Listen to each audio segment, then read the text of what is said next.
Hello everyone. How to minimize all windows at once in Windows 11. If you are used to keeping one hand on the keyboard, then the fastest way is the shortcut Windows key plus D. Press them together and all windows instantly minimize. Press it again and everything comes back. If you are used to a mouse, use the small, barely visible button in the bottom right corner of the taskbar.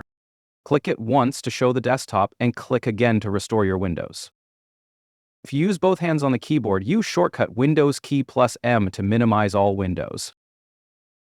To bring them back, press Windows plus Shift plus M combination.